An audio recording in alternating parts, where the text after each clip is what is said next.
सभी प्रिय छात्रों को स्वागत करते हुए आज हम पाठ्यक्रम के आधार पर जो निर्धारित किया गया है गद्य भाग में दो भाग है। पहला मध्यकालीन कविता और दूसरा आधुनिक कविता।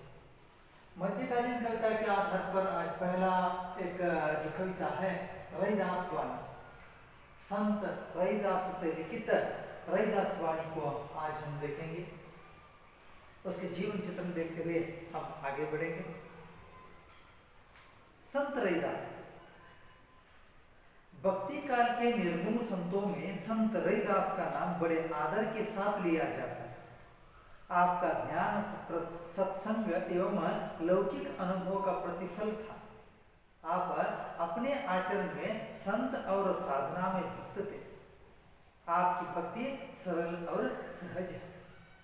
संत रैदास का भक्ति सहज और सरल है और ये भक्ति काल के निर्गुण संतों में रैदास बड़े आदर से जो पूजा जाता है। आपका ज्ञान सत्संग और लौकिक ज्ञानों से मिला है। उसमें न तो योग मार्ग की जटिलता और न भक्ति के शास्त्रीय जो विधान। आपकी भक्ति सरल और सहज है। यहाँ पर उनमें न तो योग मार्ग की जटिलता है और न भक्ति के शास्त्रीय विधान है। रैदास वस्तुतः प्रेम भक्ति से अनुगत थे और आपकी वाणी में भक्ति भावना, समाज का व्यापक हित, मानव प्रेम आदि को स्थान मिला है।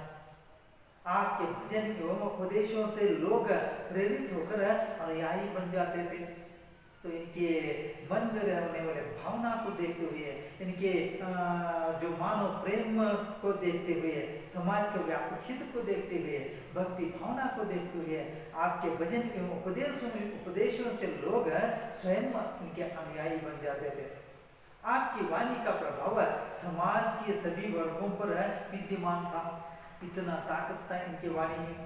संत रैदास जी ने अपने आचरण और व्यवहार से प्रमाणित कर दिया है कि मनुष्य अपने जन्म और व्यवसाय के कारण महान नहीं बनता, बल्कि विचारों की श्रेष्ठता और गुण के आधार पर ही श्रेष्ठ बनता है।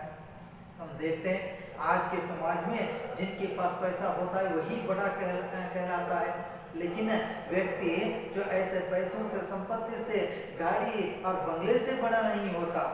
इसलिए यहाँ पर बताते हैं कि जो संत रैदास जी ने अपने आचरण और व्यवहार से प्रमाणित कर दिया है कि मनुष्य अपने जन्म और व्यवसाय के कारण महान नहीं बनता, बल्कि विचारों की श्रेष्ठता और गुण के आधार पर श्रेष्ठ बनता है। विचारों की जो श्रेष्ठता और गुण से बड़ा बन जाता है।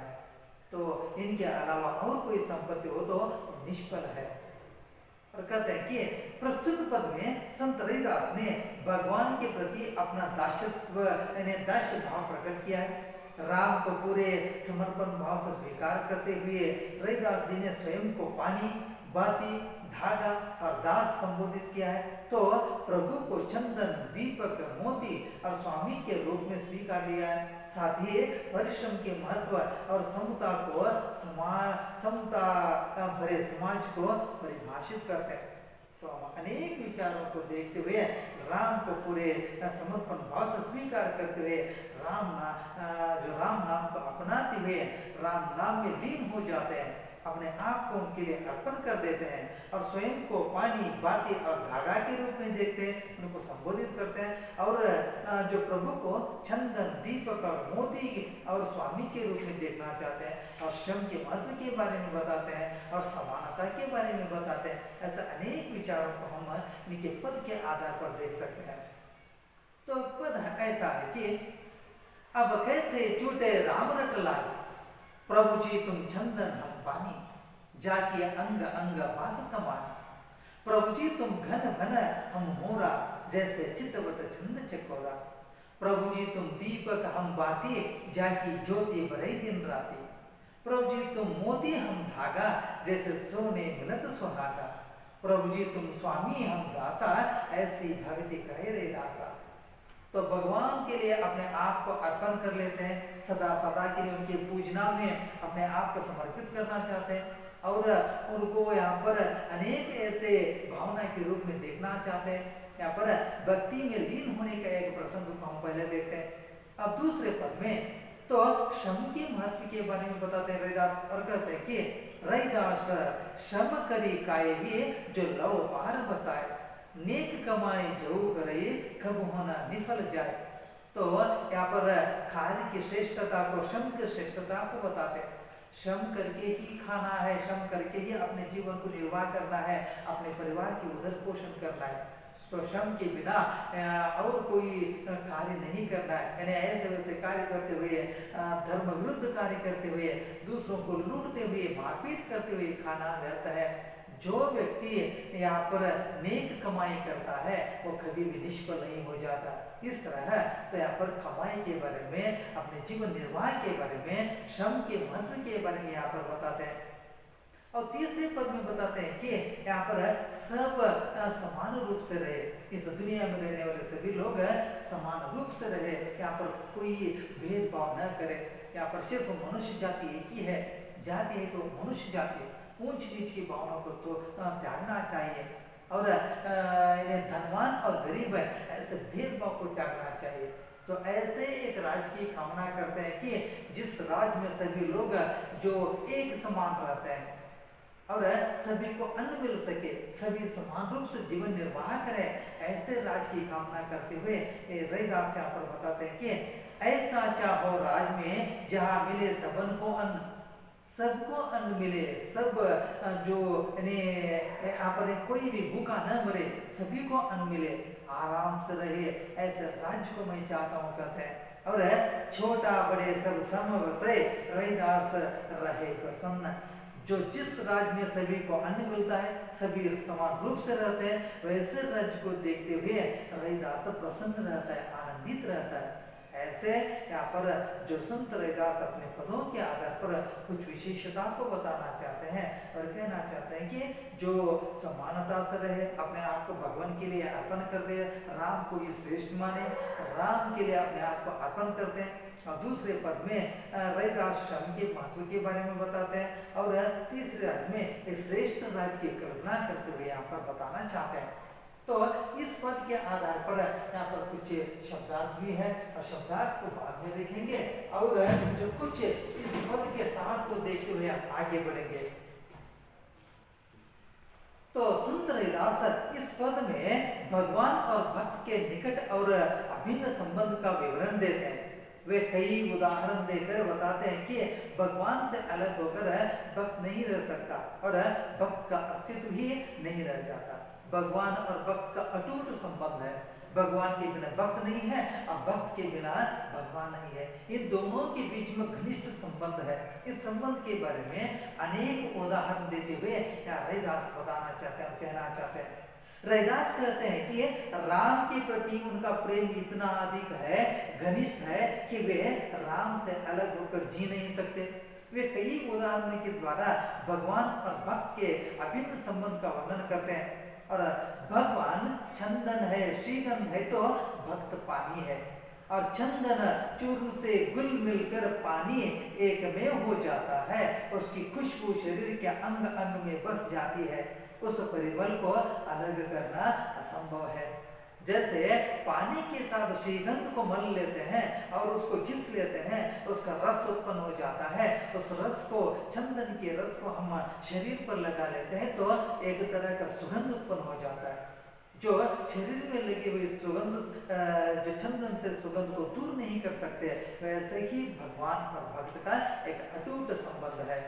और एक उदाहरण देते हैं कि जिस प्रकार वर्षा काल में गरजने वाले बादल को देखकर मोर नाचने लगता है और चांद की ओर चकोर पक्षी एक टकी बांधे उसकी ओर देखता देखता रह जाता है, उसी प्रकार भक्त भगवान से प्रेम करने लगता है।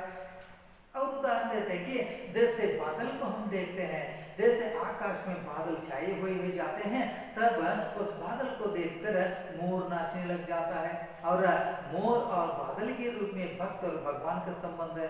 वैसे ये और एक उदाहरण देते हैं कि जैसे चंद्र को देखकर चकोर पक्षी जो अत्यंत उत्साहित हो जाती है, वैसे ही छंद और चकोर पक्षी जैसा भक्त और भगवान का घनिष्ठ संबंध है। ऐसा ही एक जो उदाहरण देते हैं। और भगवान दिया है तो भक्त बाती है, उस दीप की कांति दिन रात यानी जिंदगी भर भक्त को सच्चा रास्ता दिखाती रहती है। तो भगवान और भक्त के बीच के संबंध को और एक उदाहरण देते हुए बताते हैं कि तो भगवान जो दीप है तो भक्त जो बाती हो जाता है, यानी दीप और बाती के संबंध को यहाँ पर प्रस्तुत करते हैं। जैसे दीप जलने लग जाता है वैसे अंधकार दूर हो जाता है, वैसे ही जो भगवान रूपी एक जो दिया जल जाता है तब भक्त के मन में रहने वाला अंधकार दूर हो जाता है। वैसे ही यहाँ पर उदाहरण देते हुए बताते हैं। तो कहते हैं कि अगर प्रभु कीमती मोती है तो भक्त धागा है, यानी मोती धागे का अटूट संबंध दोनों की निकटता का परिचय है। और कहते हैं कि जो यहाँ पर मोती और धागा का संबंध, मोती के बिना हम धागे को उपयोग नहीं कर सकते और धागे के साथ मोती बन जाता है तभी माला की एक जो अहमियत होती है, उसका मूल्य होता है। मोती के बिना धागा नहीं होता और धागे के बिना मोती नहीं बन जाता। और जब दोनों मिल जाता है तभी एक माला के रूप में, हार के रूप में उत्पन्न हो जाता है, तभी उसका एक महत्व हो जाता है। ऐसे ही भगवान और भक्त का संबंध है। भगवान और भक्त का संबंध सोने और सुहागे का आत्मीय संबंध है। सोना और सुहागा के जैसे आत्मीय संबंध है, एक दूसरे को छोड़कर यहाँ पर नहीं रह जाते। एक जो पतिव्रता स्त्री के जो मंगल सूत्र न रहे बिना होती है, वैसे ही एक विवाहित स्त्री के गले में रहने वाले मंगल सूत्र और सुहागिन का संबंध होता है, वैसे ही भक्त और भगवान का संबंध होता है। रैदास अपने को जो भगवान का गुलाम मानते हैं, यानी उनका सेवक मानते हैं और आज्ञा का पालन सदा करने वाला सेवक हो जाता है। यानी भगवान और भक्त का यहाँ पर अटूट संबंध है। भगवान जो यहाँ पर मालिक बन जाए, एक प्रभु बन जाए, तो यहाँ पर भक्त उनका सेवक हमेशा हमेशा के लिए उनका सेवक बनकर रहना चाहता है। यहाँ पर रैदास ऐसे भगवान और भक्त के जो बीच में रहने वाले संबंध को यहाँ प्रस्तुत करने लगता है रैदास जी। और दूसरे पद में बताना चाहते हैं कि श्रम का महत्व, श्रम के बारे में यहाँ पर कुछ बताना चाहते हैं। रैदास जाति के चिमारते, वे जूते बनाकर अपने घर बार का पालन पोषण करते थे। वे अपने व्यवसाय पर घरू करते थे, अर्थात खून पसीना एक करके रैदास अपना और परिवार के सदस्यों का पेट भरते थे। वे इस पद में कर्म की महत्ता का वर्णन करते हैं, श्रम की महत्वता का वर्णन करते हैं। श्रम के बिना खाना यहाँ पर हरामी का है, श्रम करके ही खाना है, यहाँ पर बताते हैं। रैदास कहते हैं कि हर व्यक्ति को मेहनत करके रोजी रोटी कमानी है, जो किसी को भी दूसरों पर निर्भर नहीं रहना चाहिए और परिश्रम करके ही जीवन का निर्वाह करना चाहिए। तो दूसरों पर निर्भर नहीं होना चाहिए। माता पिता को काम पे भेजकर आराम बैठकर खाना जो हरामी का खाना है, पुत्र का जो कर्तव्य नहीं है। माता पिता को घर में बिठाना है और स्वयं को जो काम करके परिश्रम करके जो अपने और परिवार का एक पेट पालन करना है, यानी परिश्रम का महत्व के बारे में बताते हैं। श्रम का महत्व अपार है, जो मानव का बेड़ा पार लगाता है।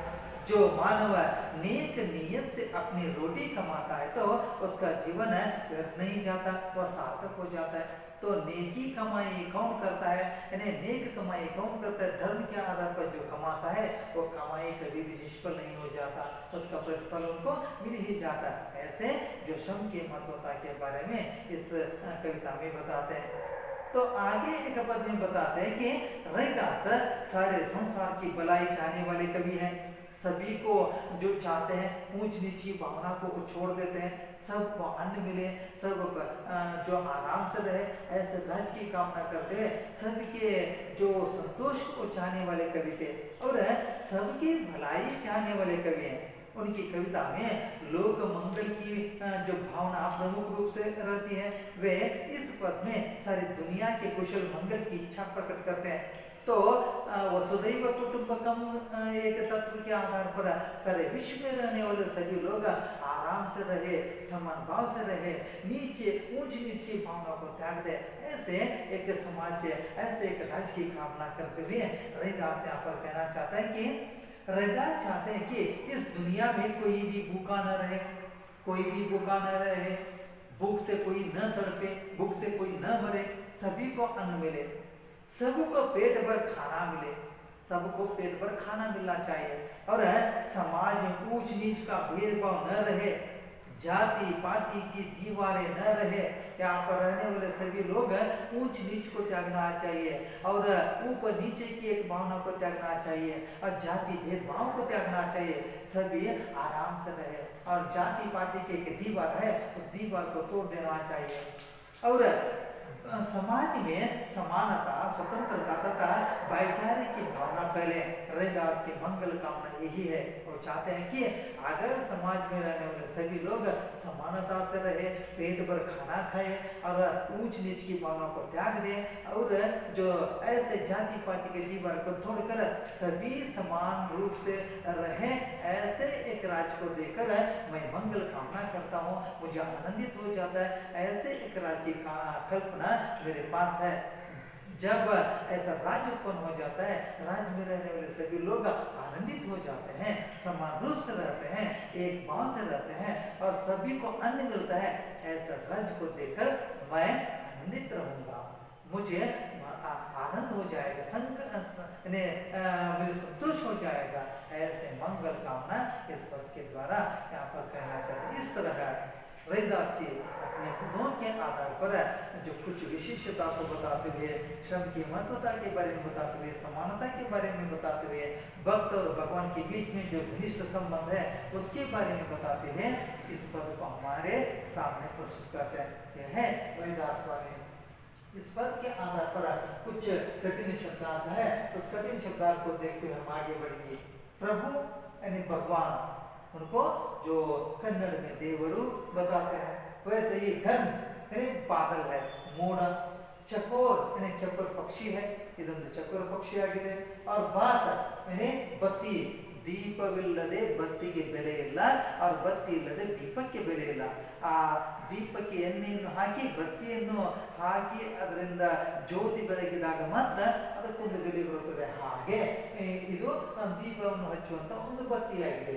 ಎರಡನೇ ಪದದಲ್ಲಿ ಶ್ರಮ ಅಂದ್ರೆ मेहनत, श्रम का अर्थ मेहनत यानी परिश्रम, और खरी करके ಕಾರ್ಯವನ್ನು ನಿರ್ವಹಿಸುವಂತ, और ನಿಫಲ್ ನಿಷ್ಫಲ್ ಕಾರ್ಯ ನಿಷ್ಫಲವಾಗುವುದಿಲ್ಲ ಅಂತ, ನಿಷ್ಫಲ ಆಗದೇ ಇರಲಿ ಅನ್ನುವಂಥದ್ದು। ಹಾಗೆ ಮೂರನೇ ಪದದಲ್ಲಿ और सबन यानी सभी ಎಲ್ಲ, और राज्य यानी राज्य राज्यवाಗಿದೆ, और सब सब ಎಲ್ಲ। ऐसे जो कुछ कठिन शब्दार्थ है, इस पद के आधार पर एक अंक के लिए कुछ प्रश्न होते हैं। एक शब्द वाक्यांश या वाक्य में उत्तर देखने के लिए जो सही से उत्तर लिखने के लिए हमसे पूछा जाता है, तब जो प्रश्न के लिए उत्तर लिखना अनिवार्य है। और पहला प्रश्न है, रैदास किसकी रट लगाए हुए? रैदास राम नाम की रट लगाए हुए हैं, राम नाम की रट लगाए हुए हैं। दूसरा है कि अंग अंग में किसकी सुगंध समा गई है? अंग अंग में चंदन की सुगंध समा गई है, अंग अंग में चंदन की सुगंध समा गई है, श्रीगंध की सुगंध समा गई है। और चकोर पक्षी किसे देखता रहता है? चकोर पक्षी चांद को देखता रहता है, चंद्र को देखता रहता है। और रैदास अपने आप को किसका सेवक मानते हैं? रैदास अपने आप को प्रभु का यानी भगवान का सेवक मानता है। और अगला प्रश्न है कि रैदास किस प्रकार जीवन का निर्वाह करने के लिए कहते हैं? रैदास श्रम करके अपने जीवन को निर्वाह करने के लिए कहते हैं। श्रम के बिना जीवन निरर्थक है, श्रम करके ही अपने जीवन को निर्वाह करना है, ऐसे बताते हैं। और अगला प्रश्न है, रैदास के अनुसार कभी भी क्या निष्फल नहीं हो जाता? जो जो नेक कमाई करता है, श्रम करके कमाई करता है, नेक कमाई करता है, और नेक कमाई कभी भी निष्फल नहीं हो जाता है। और रैदास किस राज की कामना करते हैं? रैदास ऐसे राज की कामना करते हैं कि जहां कोई भूखा न रहे। जिस राज की वो कामना करते हैं उस राज में कोई भूखा न रहे और सब समान रहे। ऊंच नीच की भावना को त्याग दे, जाति पाति की भावना को त्याग दे। जिस राज्य में लोग रहते हैं उस राज्य में रहने वाले लोग भूखे से न मरे, भूख से न तड़पे, सभी को अन्न मिले और भूखा न रहे और सब समान रूप से रहे। ऐसे राज्य की वो कामना करना चाहते हैं। और आगे बताना चाहते हैं कि 3 अंक के लिए प्रश्न है। 3 अंक के प्रश्न के लिए यहाँ पर सही सही उत्तर लिखना अनिवार्य है। और ऐसे कुछ प्रश्न यहाँ पर, तो रैदास ने भगवान और भक्त के संबंध को कैसे जो वर्णित किया है, तो हम बताते हैं। उदाहरण के तौर पर हम देख चुके हैं, जैसे जो यहाँ पर वो बताते हैं कि चंदन और पानी का, जैसे चंदन और पानी, चंद्र और चकोर, मोर और बादल। तो ऐसे संबंधों के बारे में बताना चाहते हैं कि वो कहना चाहते हैं कि रैदास भगवान और भक्त के संबंध को अटूट, आत्मीय और मधुर मानते हैं। तो मधुर मानते हैं और भगवान को चंदन और भक्त को पानी मानते हैं, भगवान को बादल और भक्त को मोर के रूप में तथा चांद को चकोर के रूप में मानते हैं, प्रभु को मोती सोने के रूप में, भक्त जो भक्त धागा और सुहागे के रूप में मानते हैं, भगवान को मालिक तथा भक्त को नौकर मानते हैं। ऐसे घनिष्ठ संबंध को हम देख सकते हैं, एक के बिना दूसरा नहीं रह जाता। और परिश्रम के महत्व के प्रति रैदास के क्या विचार है? वो परिश्रम के बारे में बताते हैं कि श्रम करके ही खाना है, हरामी का न खाना है, श्रम करके ही खाना है। जो श्रम करके हम कमाई करते हैं वो कभी भी निष्फल नहीं हो जाता। इसलिए जो समाज में रहने वाले हर एक इंसान अपने और श्रम करके ही अपने और अपने परिवार का उदर पोषण करना है, उनके पालन पोषण करना है। तो श्रम की महत्वता के बारे में यहाँ पर वो बताना चाहते हैं। और रैदास ने किस प्रकार के राज्य का वर्णन करते हैं, वो यहाँ पर बताते हैं कि जो रैदास ऐसे एक राज्य की कामना करते हैं कि जिस राज्य में लोग रहते हैं वो कभी भी भूखा न मरे, सब लोगों को अन्न मिले, सभी समान रूप से रहे, ऊंच नीच की भावना को त्याग कर सभी समान रूप से रहे, कोई भी भूखा न मरे और सभी को अन्न मिले और सब समान रहे। ऐसे राज्य की कामना वो करते हैं। और इसके बाद है ससंदर्भ भाव। जैसे ससंदर्भ भाव हमें पूछा जाता है, पद्य के ससंदर्भ भाव 4 अंक के होते हैं। यहाँ पर पहले प्रसंग, इस प्रसंग भाग में हमें इस ऊपर की पंक्ति को किस जो कविता से लिया गया है, कवि का नाम क्या है, ऐसा ही एक संदर्भ यहाँ पर है। अब कैसे छूटे राम रट लागे, प्रभु जी तुम चंदन हम पानी, जाके अंग अंग वास समानी। यह एक संदर्भ है। तो इस संदर्भ को लिखते समय यहाँ पर प्रसंग में लिखना है कि ऊपर की इस पंक्ति को, ऊपर की इस पद को संत रैदास से लिखित रैदास वाणी से लिया गया है, तो यहाँ पर अंक मिलेगा। ऊपर के इस पद को संत रैदास से लिखित रैदास वाणी नामक मध्यकालीन कविता से लिया गया है। और दूसरा संदर्भ, तो संदर्भ में बताना है कि इन्हें राम और भगवान और भक्त के अटूट संबंध के बारे में बताते हुए रैदास अपने मन की भावना को यहाँ पर प्रस्तुत करते हैं। तो राम नाम रट न लगाने के लिए लोग बताते हैं, राम नाम की स्मरण न करने के लिए लोग बताते हैं, तब उस संदर्भ में वो बताना चाहते हैं कि रैदास यहाँ पर प्रस्तुत करना चाहते हैं कि अब मैं राम नाम स्मरण कैसे न करूंगा, मैं तो उनके नाम में लीन हो चुका हूँ, मैं भक्त हूँ, वो मेरे भगवान है। और भगवान और भक्त के संदर्भ, भगवान और भक्त का संबंध ऐसे हो जाता है, बताते हुए संदर्भ को स्पष्ट करना है। और भावार्थ में ऊपर के पद के भाव को लिखना है, भावार्थ को लिखना है। और कहते हैं कि अब कैसे छूटे राम रट लागिए, प्रभु जी तुम चंदन हम पानी, जाके अंग अंग वास समानी। ऊपर के इस पद के आधार पर हम देखते हैं कि जो इस पद का भावार्थ ऐसा होता है, प्रभु और भक्त के बीच के घनिष्ठ संबंध को बताते हैं। अगर प्रभु चंदन बन जाता है तो हम पानी बन जाऊंगा, और चंदन और पानी जो दोनों मिलने के बाद उसका रस उत्पन्न हो जाता है, उस रस को हम शरीर पर लगा लेंगे, शरीर पर लगी हुई चंदन से एक खुशबू उत्पन्न हो जाती है, उस खुशबू को हम शरीर से दूर नहीं कर सकते। वैसे ही जैसे चंदन और पानी का घनिष्ठ संबंध है, वैसे ही भक्त और भगवान का एक अटूट संबंध है। तो हे प्रभु जी, मैं तुम्हारा भक्त हूँ, मुझे तुम उद्धार कर दो, कहते हुए जो श्री राम ने भगवान के भक्त के रूप में हम जो रविदास को देख सकते हैं। इस तरह जो रविदास वाणी में अनेक ऐसे विचारों को हम देख सकते हैं। यह है जो रविदास वाणी का एक छोटा सा रूप है, उसका सारांश है, उसके प्रश्नोत्तर का चर्चा है। अगर इस पद के आधार पर आपको कोई शंका है, कोई प्रश्न है, तो आप मुझसे पूछिए, इन्हें व्हाट्सएप में प्रश्न कीजिए या जो मैसेज डालिए, मैं आपकी शंका को दूर करूंगा। नमस्कार।